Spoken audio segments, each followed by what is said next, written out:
Fala pessoal, hoje venho mostrar para vocês meus exames realizados agora em 2025, no dia 16 de janeiro, um dia antes de eu completar meus 40 anos.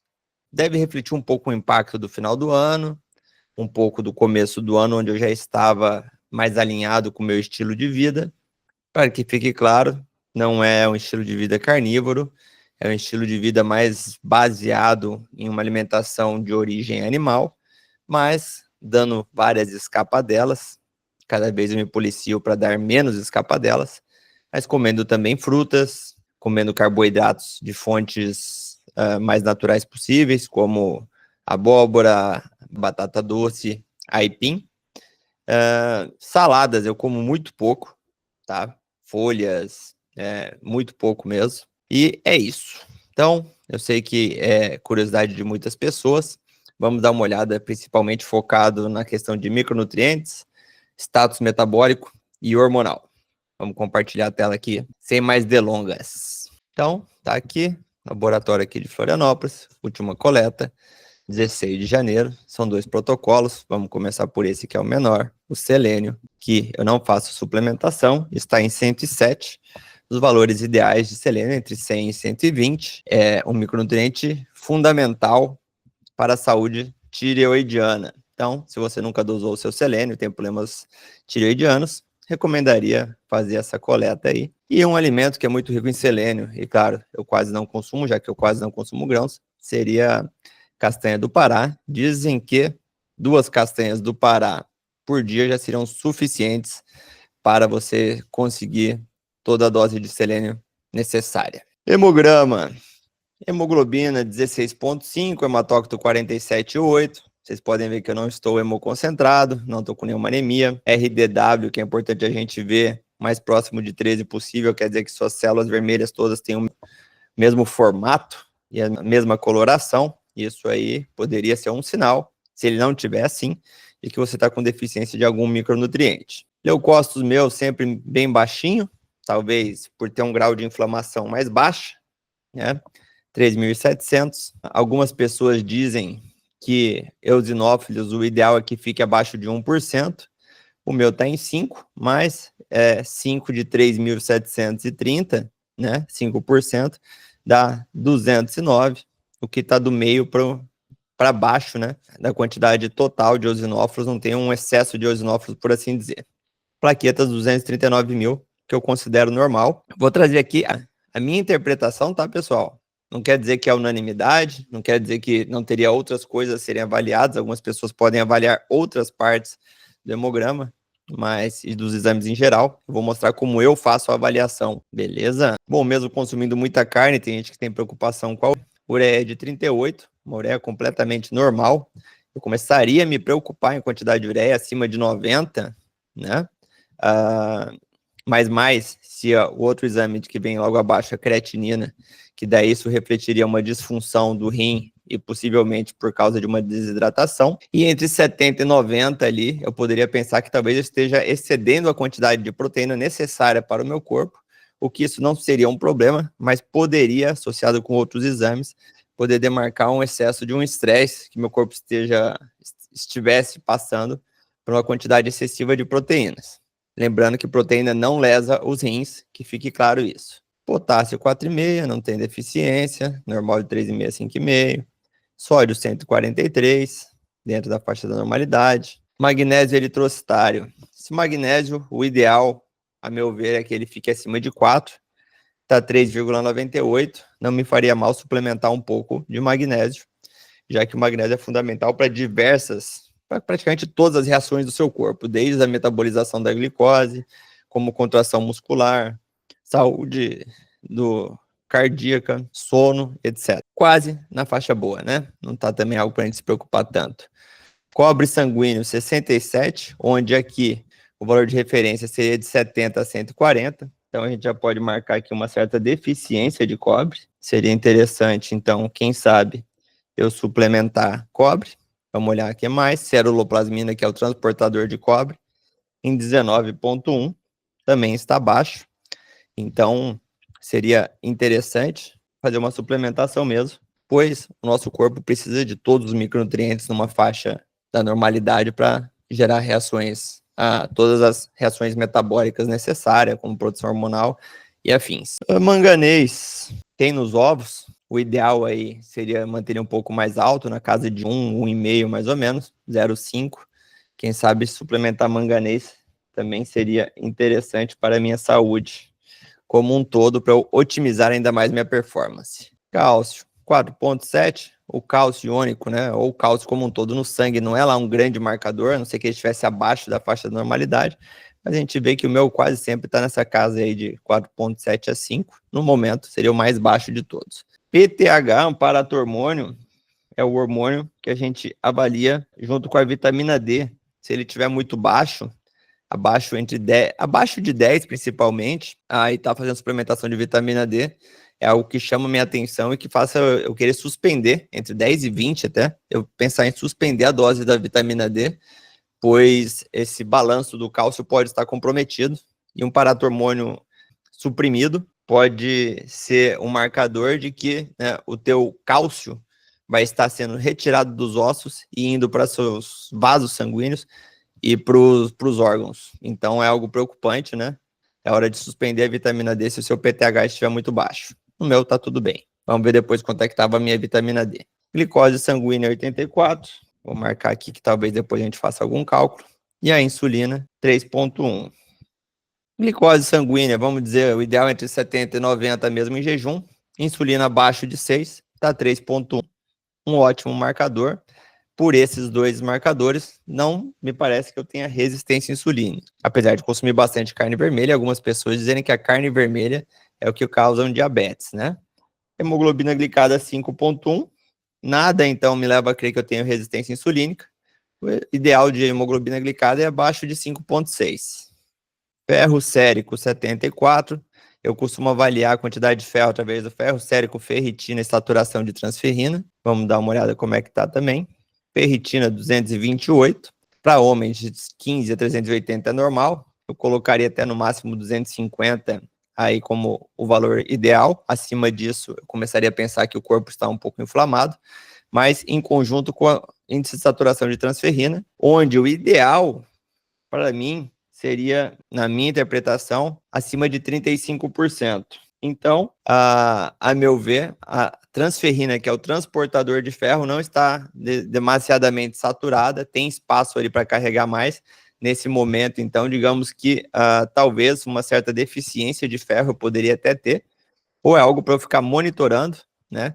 Já que o meu índice do ferro sérico está no terço inferior da normalidade e a ferritina tá ok. Eu posso pensar que ou eu tenho uma deficiência de ferro, ou talvez essa ferritina aqui demonstre que eu esteja um pouco inflamado naquele momento. Eu tinha treinado jiu-jitsu uns 2 dias antes, né? E a ferritina é um marcador de inflamação agudo, pode ser que ele tenha se elevado um pouco por causa do jiu-jitsu. Se a gente olhar aqui, né, em outubro de 2024, eu fiz o exame também, estava mais na casa de 195, que é um valor mais próximo de 200 ali, que eu acho o mais, né, fidedigno para eu não pensar em inflamação. Lembrando que isso aqui eu estou mostrando várias peças do quebra-cabeça, né? E a gente tem que juntar todas as peças para pensar o que quer dizer cada marcador. Quando a gente está inflamado, o nosso corpo, ele automaticamente ele tranca o ferro na ferritina, tá? Para que o agressor ele não absorva, ele não roube o nosso ferro. Então é por isso que a ferritina aumenta, a saturação de transferrina pode baixar, aumentar, no caso, quer dizer, baixar, porque está transportando menos ferro e o ferro está estocado ali para não ser absorvido, né, roubado, digamos assim. Então pode ser pelo próprio questão do treino de jiu-jitsu 2 dias antes que eu estava um pouco mais inflamado, que a gente vê aqui que na outro exame lá de outubro, né, minha saturação de transferrina estava mais alta e a ferritina estava mais baixa. Já lá em junho mesmo, minha saturação de transferrina estava em 8. E vamos ver como é que estava. A minha saturação, minha ferritina estava em 222, que estava mais alto, né? Então, talvez estaria um pouco inflamado ou com deficiência de ferro também. Capacidade total e latente de ferro, isso aqui eu mais passo o olho, né? A gente vê que a capacidade está dentro da normalidade. Zinco, responsável pela saúde da tireoide, para a produção de testosterona e afins, o ideal é acima de 100, entre 120. Tá em 100, tá tudo bem. Acima de 120, a gente começa a pensar, né, que tá havendo um pouco de intoxicação. Abaixo de 100, suplementar aí de acordo com os níveis hormonais e afins. Vitamina A, 0,3, no limite inferior da normalidade. Vitamina A, eu agora estou suplementando vitamina A, assim como eu suplemento também vitamina D, e já estava suplementando nessa época. É vitamina D de 81, eu acho o ideal entre 60 e 100, não gosto de passar muito de 100, porque aumenta a chance de intoxicação. Algumas pessoas dizem que essa intoxicação só pode acontecer em pessoas que têm alguma mutação genética, né? Mas eu acho mais seguro ali, não tenho por que eu passar de 100 em ninguém, exceto em pessoas que têm a doença autoimune, mas aí a gente tem que cuidar de algumas outras coisas, como o protocolo Coimbra, que eu não tenho muita experiência nisso, então eu prefiro não me aventurar nesse campo. Mas vitamina D, B12 690, um valor muito bom, mais do que o valor de vitamina B12 e ácido fólico, que estão presentes somente, né, a B12, principalmente alimentos de origem animal, ácido fólico tem no vegetal também, mas no ovo também tem, 384, não está no valor ideal, né, o ideal é assim, no terço médio a gente pega, como é que eu vejo que é o ideal? Eu pego o valor de referência, que está nesse intervalo entre 280 e 700, e para as coisas boas, eu tento ficar no terço superior, para as coisas ruins, no terço inferior. Se a gente pegar aqui o ácido fólico, o ideal seria mais próximo de 500, está um pouquinho mais baixo, mas dosar ácido fólico e vitamina B12 no sangue não é muito fidedigno, tá? Dá muita alteração. Qual que é o melhor exame para a gente ver como é que estão as vitaminas do complexo B? Para quem não sabe, o ácido fólico é B9, tá? É pela homocisteína. A homocisteína, o ideal é estar entre 6 e 8, está em 6, maravilhosamente bem. A homocisteína acima de 9 aumenta o risco cardiovascular. E por quê? Porque a homocisteína reflete a capacidade do corpo de regenerar do reparo do DNA celular. Quando ele começa a aumentar, quer dizer que esse reparo não está satisfatório. Então, a gente começa a pensar, tem coisa errada aqui, e se ele não está conseguindo fazer reparação, quebrar essa homocisteína, ele não consegue reparar todo o restante do corpo, aumentando a inflamação, aumentando a chance de doenças crônico-degenerativas, como as doenças cardiovasculares. Mas a minha está excelente. E se a gente vê, para um bom comedor de carne aqui, né, nunca esteve acima de 9. Ácido úrico, será que meu ácido úrico está alto? Comendo carne vermelha praticamente todos os dias da semana, numa quantidade boa. Algumas pessoas dizem que é a carne que aumenta o ácido úrico. Vamos dar uma olhada. 4,6, o ideal para homens, principalmente, é abaixo de 5,5. Acima de 5,5 pode aumentar o risco de doenças cardiovasculares, principalmente pressão alta, né? O ácido úrico demonstra disfunção da nossa mitocôndria e é excesso de estresse oxidativo. Então, aqui a gente já vê que não faz sentido eu pensar, culpar carne para quem tem ácido úrico alto, né? Se vocês veem, eu como bastante carnes vermelhas principalmente, muito pouca carne branca, e tenho esse valor maravilhosamente bem. E, se vocês olharem meu histórico também, desde 2021, comendo mais carne vermelha e algumas vezes até fazendo estratégia carnívora, nunca ficou nem na casa de 5. Então, acaba aqui a teoria de que a carne vermelha que aumenta o ácido úrico perde bastante força. Claro que são vários fatores que poderiam influenciar isso, né? Eu sou praticante de jiu-jitsu hoje, antes fui triatleta, etc. Então, minha saúde mitocondrial possivelmente está muito boa. Então, dificilmente meu ácido úrico se elevaria, por mais que eu possa consumir ou fazer algo que poderia ser causador de ácido úrico. Mas, carne vermelha, a meu ver, até onde eu estudei, não é responsável por isso, como vocês podem ver pelo meu próprio exame. Proteína C reativa, 3,37, que a gente vê então que elas demonstram um pouco de inflamação, né?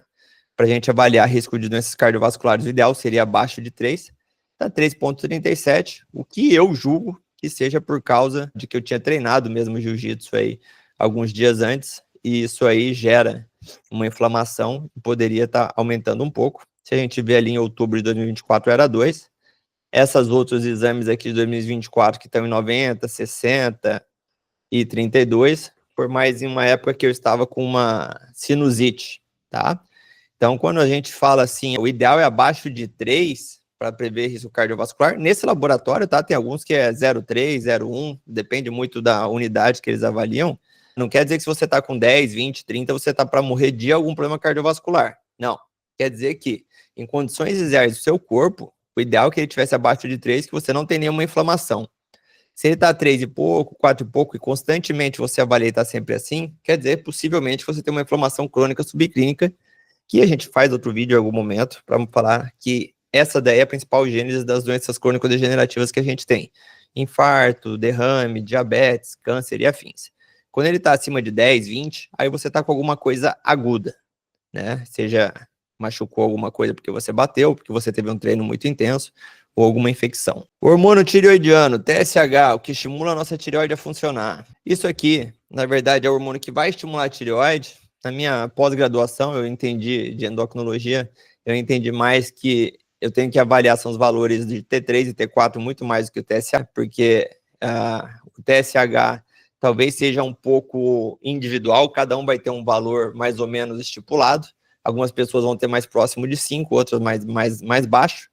Claro que acima de 5 e com sintomas, acima de 3,5 com sintomas ou com alterações laboratoriais, pode já indicar um hipotireoidismo subclínico, mas o ideal é você avaliar no contexto dos hormônios produzidos pela tireoide, como o T4. Vamos lá, T4, principal hormônio que a tireoide produz, 1,56 tá. O valor de referência entre 0,80 e 1,76, não precisamos nem fazer o cálculo, ele está no terço superior da normalidade, então seria um valor ideal. Meu T4 está dentro da normalidade. T3 livre, que é o hormônio realmente ativo, o T4 tem que ser quebrado em T3 para ele funcionar, 2,99.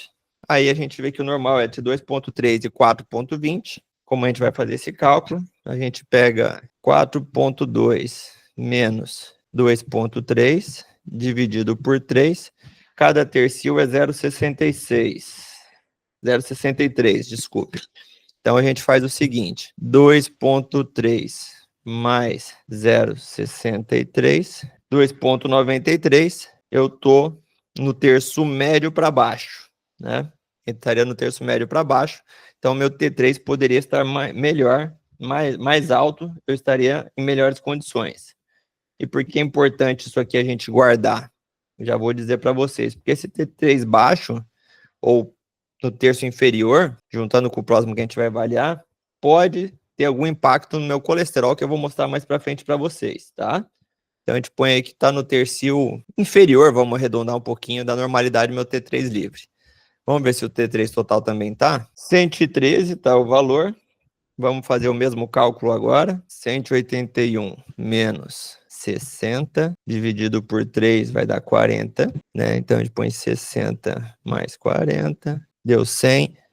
Mesma coisa, tá no terço inferior. Se a gente dividisse em quartis, né, estaria no segundo quartil da inferioridade.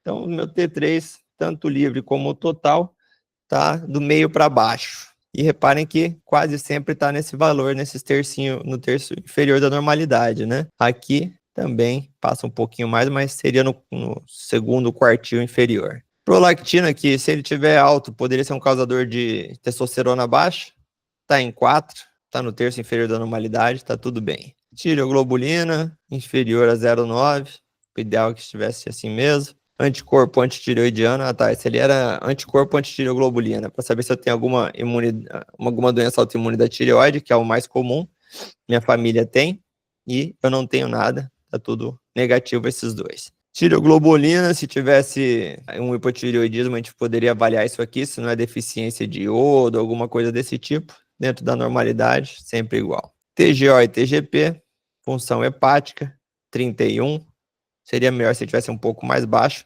mas ele altera também através de treinos.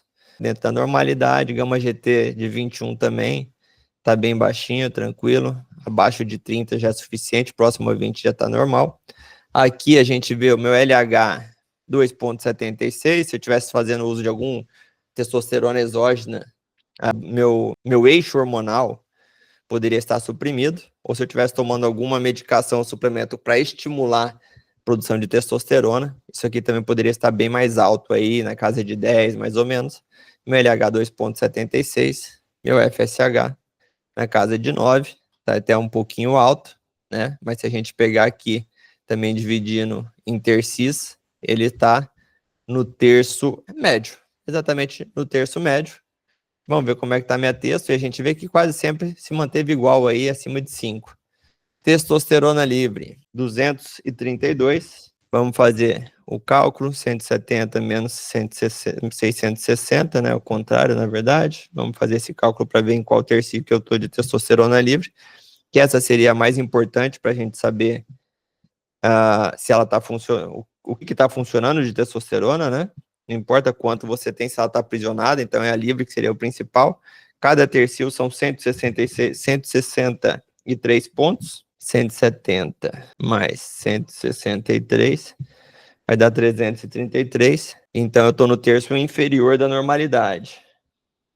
Gostaria de ter mais testosterona livre, poderia me trazer algum benefício. E vamos ver minha total, quanto é que tá? 545 no terço médio para cima. Quando a gente vai fazer alguma reposição hormonal, o ideal é manter ela acima de 500. Então, tá boa, poderia ser melhor, com certeza poderia, e vamos lutar para isso. E se a gente vê aqui, em todos o meu histórico aqui desde 2023, essa foi a mais baixa de todas que eu tive, né? Mas sempre ali, ó, de 550 para cima, até no máximo 675.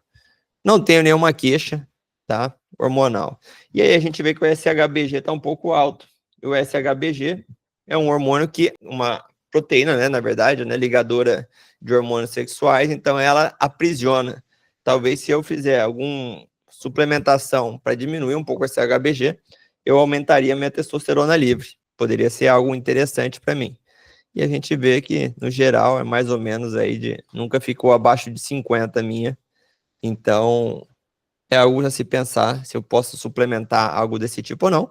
Lembrando que eu não sou purista, tá, pessoal? Eu gosto, sim, tenho feito uso de diversos suplementos desde que eu me machuquei no jiu-jitsu. Eu quebrei um pouco aí esse meu padrão antes de não suplementar nada, comecei a suplementar. Já que eu levo uma vida um pouco mais estressante do que o habitual e eu gosto de viver em alta performance. Não que, se você faça uma estratégia carnívora, animal-based ou qualquer coisa desse tipo, você seja obrigado a suplementar. O único suplemento que eu acho fundamental para todos é o ômega 3, mas isso é papo para outro vídeo também, não agora. Dia do testosterona, não é muito bom ela estar muito alta, porque está associado com o aumento da próstata e calvície, etc. Abaixo de 500, tá tudo bem aqui para mim. Não me atenho muito a qual valor o ideal. Estradiol 24,2. Algumas pessoas tentam bloquear o estradiol, principalmente quando usa hormônio, com medo da ginecomastia ou caracteres sexuais femininos.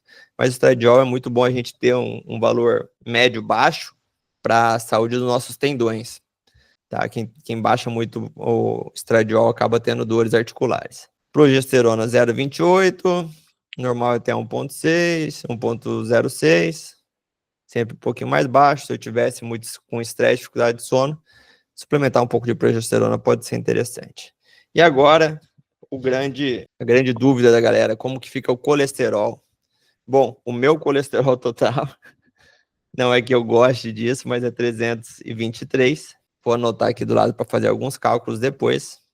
O mais baixo desde 2023 foi 263, com um HDL de 60, já foi até 69, um VLDL de 16 e um triglicerídeos de 54, com um LDL calculado de 247.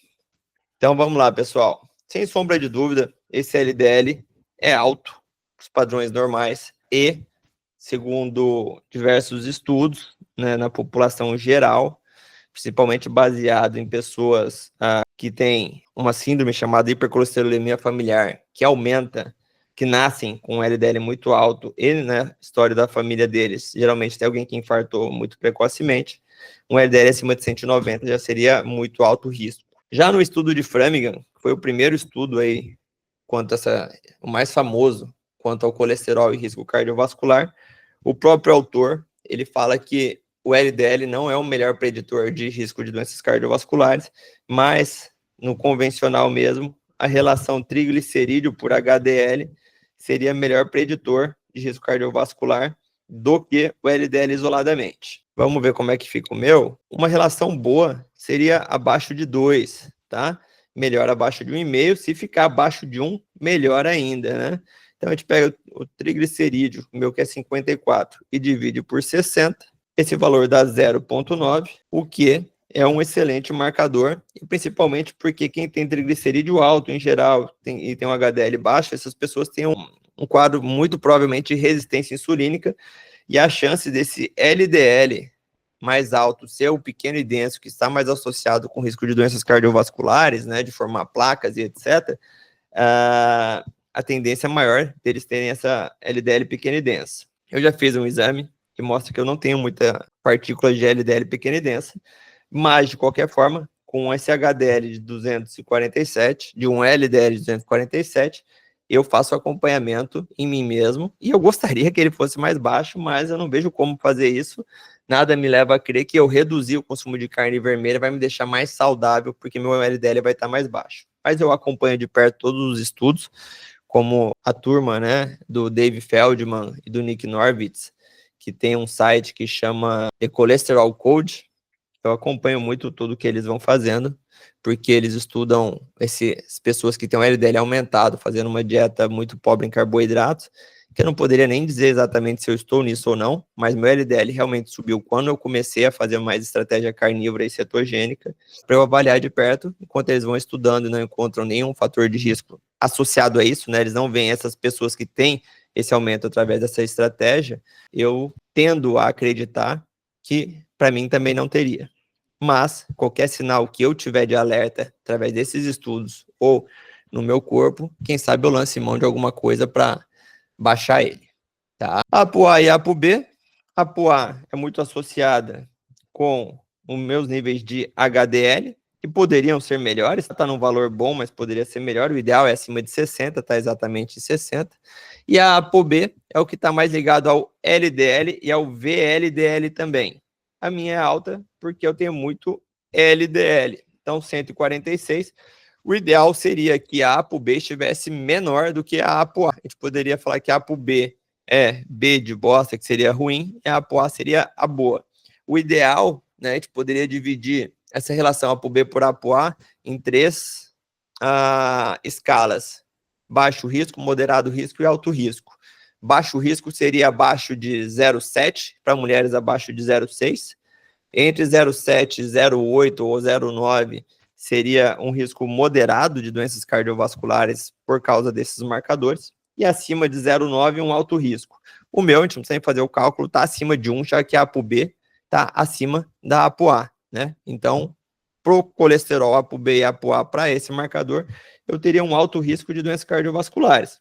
Mas eu penso que é por causa simplesmente desse LDL. Se a gente pegar o VLDL, que o bom dele é abaixo de 20, o meu está em 16, e o triglicerídeo de 54, tudo isso me leva a crer que a minha saúde metabólica é boa, e não sei se tudo isso me leva a crer, poderia dizer isso, porque a gente não tem tantas evidências científicas na literatura para afirmar isso aí, mas me deixa esperançoso de que isso não seria um problema para mim, tá? Reforçando sempre, já que eu sou médico, eu preciso falar isso para vocês, se você tem valores assim, acompanhe. Não é motivo de comemorar e sair falando e competindo com um amiguinho quem que tem um LDL mais alto, tá? SDHA, que é um hormônio, principalmente que é produzido nas suprarrenais, que é um órgão que, nas mulheres, esse SDHA, ele vai se transformar em testosterona, mas ele por si só, ele também tem uma função, e no homem também ele pode se transformar um pouco em testosterona, mas também transformar em outros hormônios, e ele próprio tem uma função, cada vez mais se pesquisa por diversas funções que ele poderia ter no corpo, como antioxidante, enfim, são inúmeros sintomas, inúmeros ações que ele teria no nosso corpo. O ideal é que ele fique acima de 268, é um valor excelente para mim, e eu vejo muitos pacientes com valores abaixo de 100, abaixo de 50. Dificilmente a gente começa suplementando essa ideia para essas pessoas, a gente vai arrumando toda a casa e isso aí tende a aumentar automaticamente. CK, né? Aqui mostra também, o ideal seria abaixo de 170, né? Mais próximo a 100 ou coisa desse tipo. E aqui, por esse exame aqui, que eu vejo que eu tinha treinado mesmo poucos dias antes, 1 ou 2 dias antes, e que meu corpo estava com lesão muscular ainda, e por isso que eu vou fechando, né, aquele quebra-cabeça que eu falei, minha PCR um pouquinho mais alta, minha ferritina também na casa de 200 e pouco, talvez essa ferritina um pouco mais alta, essa PCR seja por causa do treino, eu não consigo ver exatamente como estão meus estoques de ferro. O que eu fiz juntando todas essas peças? Eu consumo mais carne, suplemento de vez em quando, tomo algumas gotinhas de ferro e acabei de conversar com a Vanessa aí e a gente vai começar a se forçar a comer um pouco de fígado aí, pelo menos uma vez por semana, parar de ter uma, né, falar que é importante e a gente não comer porque a gente não gosta, ter mais uma postura de adulto e fazer o que é preciso, não somente o que a gente goste, para a gente ter uma vida mais saudável e uma longevidade melhor e serem pais muito mais fortes. Vamos lá, estamos acabando, finalmente. E PSA, né? Eu peço de rotina, já que na minha família teve câncer de próstata, 0,34, PSA total, e o livre de 0,15, ou seja, exames completamente normais de PSA. E é isso então, pessoal. A gente vê então que eu tenho uma certa carência de cobre, não sei do porquê exatamente, até pesquisar um pouco mais quais são os alimentos ricos em cobre, e quem sabe suplementar um pouco para ver se eu melhoro a minha saúde, melhoro meus níveis hormonais, ficam um pouco melhores, né? Pode ser que minha tireoide precise um pouco mais para produzir mais T3, seja de cobre, meu corpo precise mais de testosterona, até para liberar mais, diminuir esse HBG e a testosterona funcionar melhor. Tenho que ficar sempre atento com o meu colesterol, gostaria que ele fosse mais baixo do que ele é. Minha vitamina D tá ótima, e o restante dos marcadores inflamatórios, fora PCR, né, que possivelmente era por uma coisa mais aguda aí de um treino recente, tem alterado, é algo que eu fico monitorando. Esses são os meus valores de exames. Em breve, possivelmente eu faça de novo, aí lá pelo mês 4 ou 5 deste ano, devo fazer novamente meus exames. Vou ficar mais atento, porque agora eu já virei um quarentão, tenho que andar mais na linha ainda, porque eu quero ter muita saúde, continuar fazendo jiu-jitsu, minhas práticas esportivas, ver minha filha crescer e poder viver experiências com ela. Isso depende muito mais de mim do que de qualquer outra coisa. Você gostou desse vídeo aí? O que você achou de tudo que eu falei? Como que estão os seus, etc. Manda aqui embaixo desse vídeo mesmo aqui no YouTube, ou principalmente manda lá no Instagram, que lá eu mantenho mais atento às pessoas que interagem comigo. E é isso. Um forte abraço aí e até o próximo vídeo.